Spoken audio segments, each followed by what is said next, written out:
Hello friends, welcome to my channel learning with Urvashi. आज हम करेंगे 2018 का HTET previous year question paper की पैडागोजी, जिसमें first question which of the following is not a subordinate law of law given in trial and error. निम्नलिखित में से कौन सा प्रयास एवं त्रुटि सिद्धांत का गौण नियम नहीं है। नहीं है की बात की गई है इसमें। ट्रायल एंड एरर की थ्योरी हमें दी थी थोंडाइक ने दी थी। और इसका जो ऑप्शन है, इसका है ऑप्शन नंबर थर्ड, अभ्यास का नियम। और ये क्वेश्चन इंपॉर्टेंट है, ऑलमोस्ट पूछा जाता है स्टेट में। नेक्स्ट क्वेश्चन है, अकॉर्डिंग टू द पियाजे the age range of sub stage mental representation of the sensory motor stage is. पियाजे के अनुसार संवेदीकामक चरण के उपचरण मानसिक निरूपण प्रतिनिधित्व की आयु है।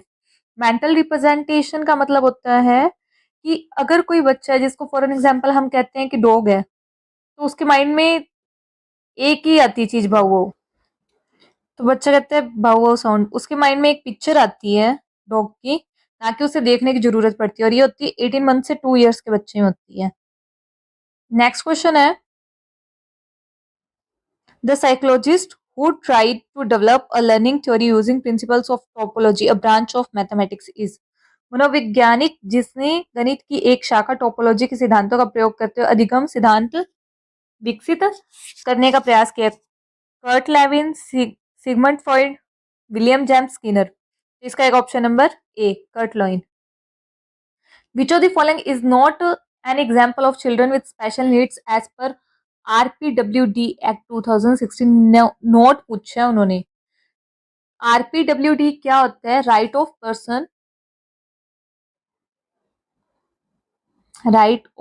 Person with disabilities 2016, with disabilities 2016।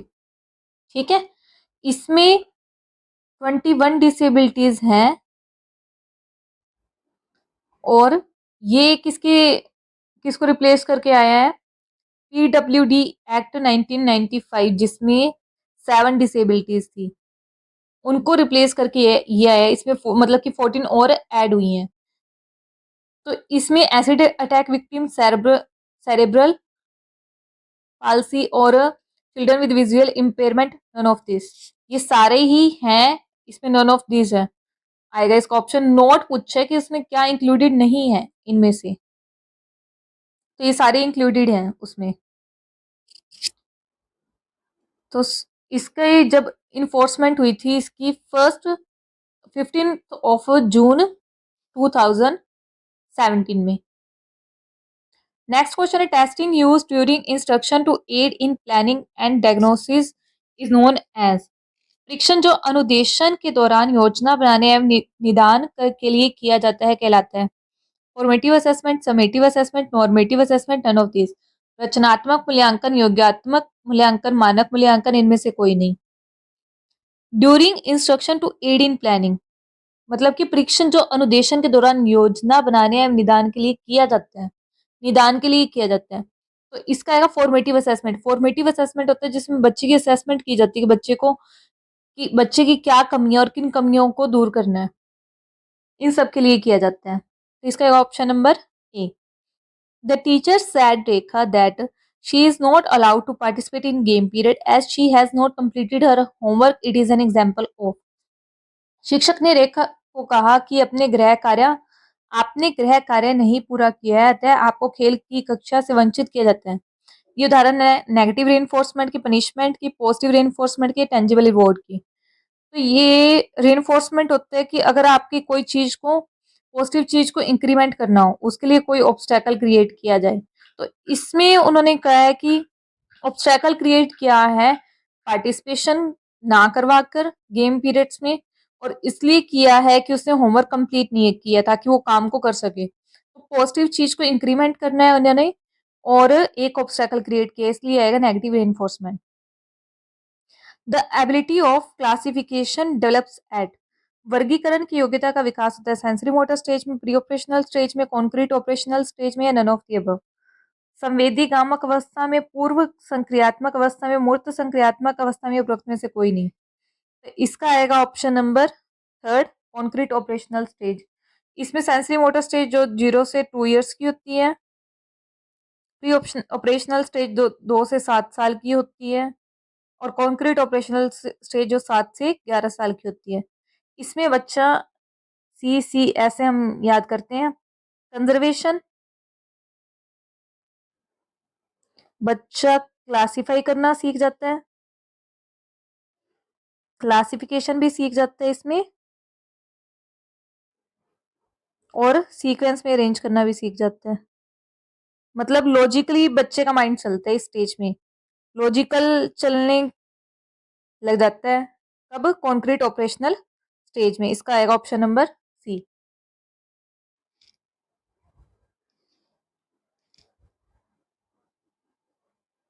Next question है,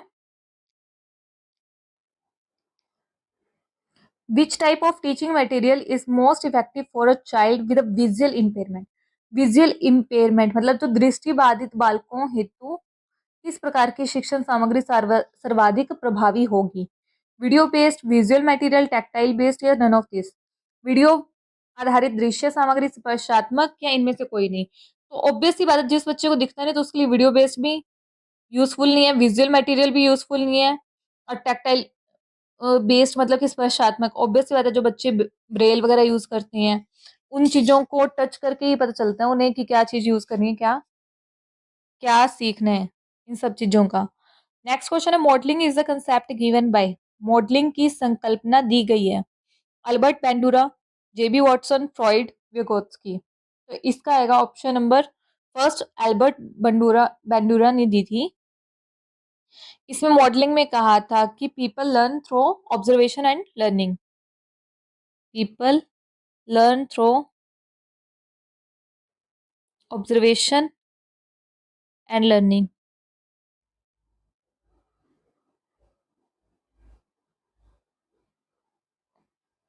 नेक्स्ट क्वेश्चन है, which of the following has viewed child as a tabula rasa, मतलब ब्लैंक स्लेट। जिस बच्चा एक ब्लैंक स्लेट होता है, अगर आप चाहो तो उसे अपने अकॉर्डिंग ढाल सकते हो। ये चीज कही थी जॉन लॉक ने। जॉन लॉक ने कहा था कि एक बच्चा, अगर आप चाहो तो उसे साधु बना लो, चाहो तो आप उसे चोर बना लो, कुछ भी बना सकते हो। अगर उसको जैसे एनवायरनमेंट में रखोगे वो वैसा ही बन जाएगा, जैसे उसको अपने ढालोगे बच्चे को वो वैसा ही ढल जाएगा। एक बच्चा एक ब्लैंक स्लेट होता है, खाली स्लेट माना गया। Which of the following theory viewed cognitive development as a social mediated process. निम्नलिखित में से किस सिद्धांत ने संज्ञात्मक विकास को सामाजिक मध्यस्थता युक्त प्रक्रिया के रूप में देखे हैं? कॉग्निटिव डेवलपमेंट को सोशली से जो किया है सोशियो कल्चरल थ्योरी ने। ठीक है, इसका एक ऑप्शन नंबर फर्स्ट। ये किसने दिया सोशियो कल्चरल थ्योरी? vygotsky ने। नेक्स्ट क्वेश्चन है, अ 3 year old boy says the sun is angry, it is an example of। एक 3 साल का बच्चा कहता है कि सूरज क्रोधित है, ये एक उदाहरण है एनिमिज्म का, इगोसेंट्रिज्म का, क्रिटिसिज्म का, इंट्यूशन का।